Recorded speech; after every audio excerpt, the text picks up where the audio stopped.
السلام عليكم ورحمة الله وبركاته. تعالوا بقى النهاردة يا حبايبي نعمل الكشري. بصي شكله جميل ازاي في الطبق، لونه حلو وفاتح. الرز بتاعه لونه جميل.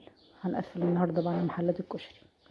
تعالي بقى حلة على النار فيها مية بتغلي، نحط فيها مكرونة مشكلة زي ما تحبي. هنديها تقليبة كده ونتبلها بمعلقة ملح، وبعدين نجيب بقى الحمص ده بياخد وقت شوية، فهنولع عليه من بدري حبة.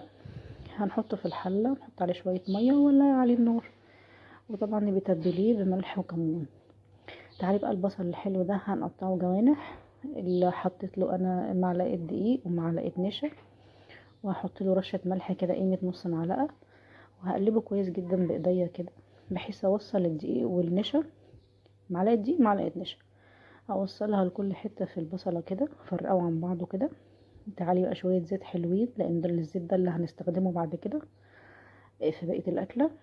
هنحمر فيه البصلة بتاعتنا، وخلي بالك وانتي بتحمري البصلة النار بتاعتك برضو مش عالية جدا، متوسطة حلوة.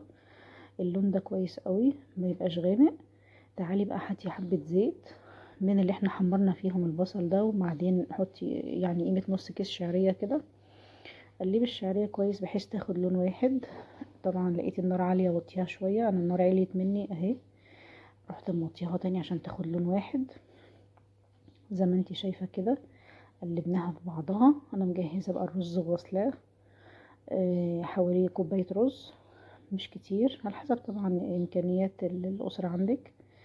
وبعدين حطيت عليه العدس بجبة المسلوق، وبعدين طبعا ظبطت المية بتاعته ووطيت عليه النار. اديني باخد حبة زيت تاني هم اللي احنا حمرنا فيهم البصل، علشان بقى نعمل هنا بقى الصلصة بتاعتنا الحلوة. هنجيب حلة على النار اهيت، هنحط عليها التوم، حوالي معلقة كبيرة توم.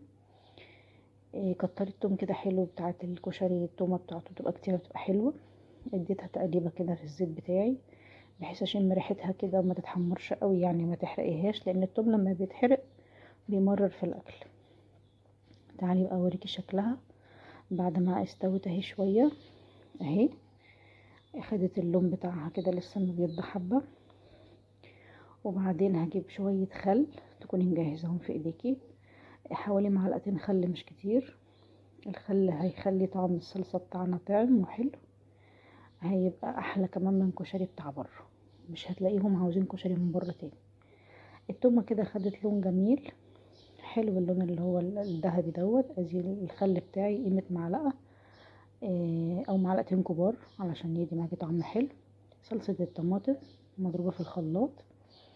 خلي بالك انا بستخدم طماطم فريش. الرز الله استوى وجميل.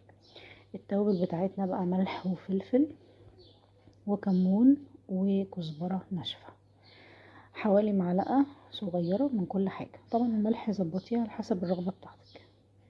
سيبيه بقى كده مع نفسه. انا بوريك الحمص اهوت بيستوي، ودي الصلصة هتغلي غلوتين بس وتدفي، ما تخليهاش تغلي كتير على النار. الله، جرفنا الكشري القمر اهو استوى زي الفل بالهنا والشفا.